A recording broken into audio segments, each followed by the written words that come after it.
Hi, I'm Rich Frawley, and I'm the Digital Forensic Specialist with ADF Solutions. Today we are going to discuss reducing backlog in-house with ADF. There have been many articles that speak to the backlog many agencies, departments, labs, and task forces are facing when it comes to the many devices being encountered today. This can present a serious issue, and we at ADF want to show you a few ways we can help fight and reduce backlog. Let's say you have not had any procedure in place, such as triage, when it comes to controlling backlog. This will assume that you open a case, investigate, execute search warrants, and seize everything.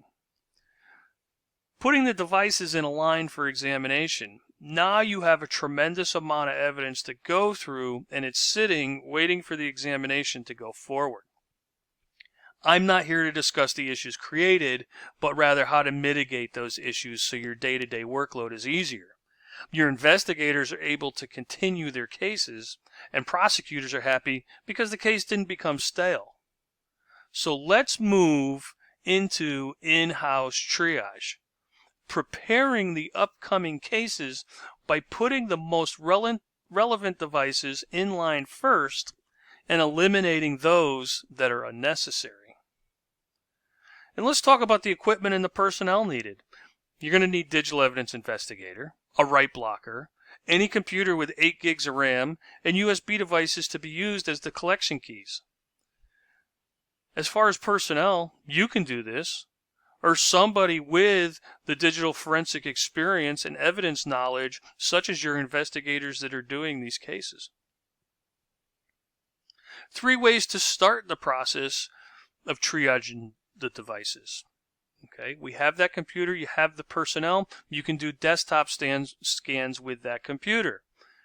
You can do boot scans, creating the collection keys and using those to boot to computers and do your scans and imaging, and mobile scans. And there's also a 4th option, the live scans. Typically wouldn't be used in lab, more on scene, but it is an option should it be required.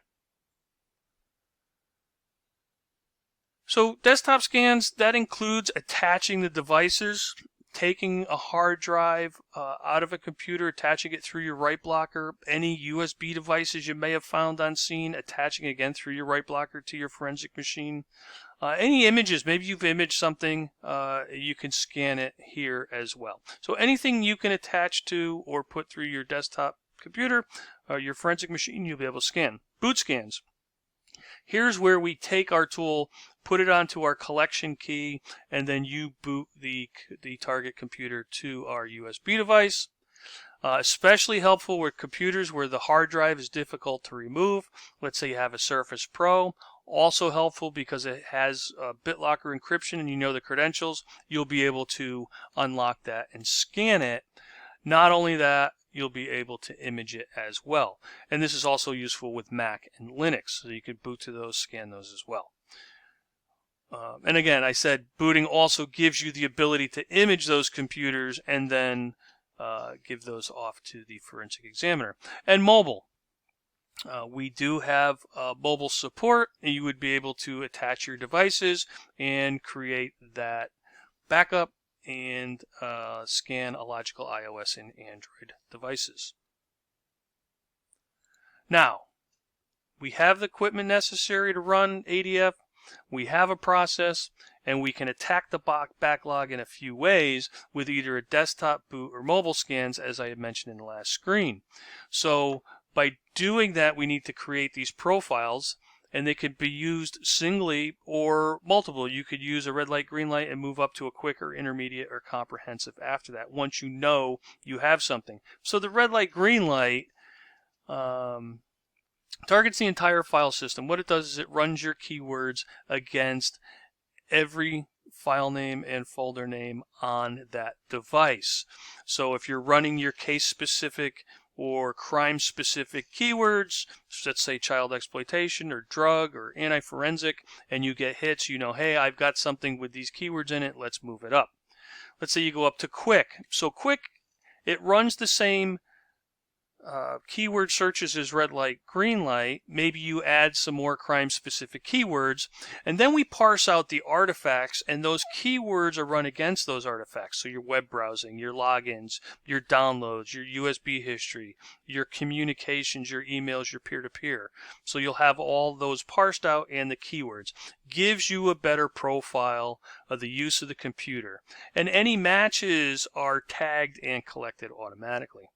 Move up to intermediate.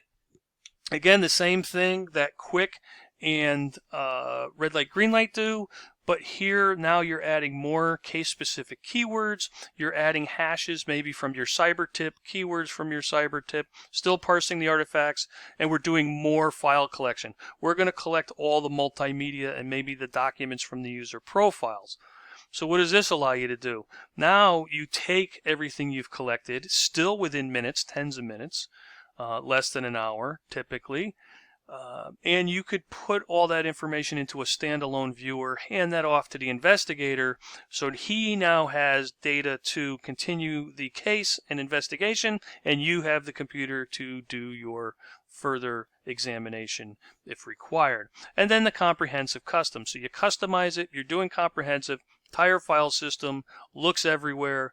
That can take your minutes to hours, and again, you can give that off to an investigator to go through the case, and you can take the computer or the image file and move up to a more comprehensive examination. So with task forces, or you have many investigators, as an examiner, you can have more control by customizing the profiles, controlling the settings on the machine. So here we have digital evidence investigator that you have as the examiner, and as the investigators they have triage investigator installed on their individual computers. So you can have control of their settings, deploying to them the search profiles that need to be used, and how they're going to conduct their triage. So once the in-house backlog has been addressed, we can then move to battling backlog out in the field with the same tools and adding live scans from that collection key. RAM collection, imaging, analysis, and reporting, all before hitting the evidence locker or hitting your lab. So bundling, putting it together, keeping control, being able to do this in-house, and then once we've worked on the in-house, we could move to field triage as well. So that's all for this video. Thank you for your time.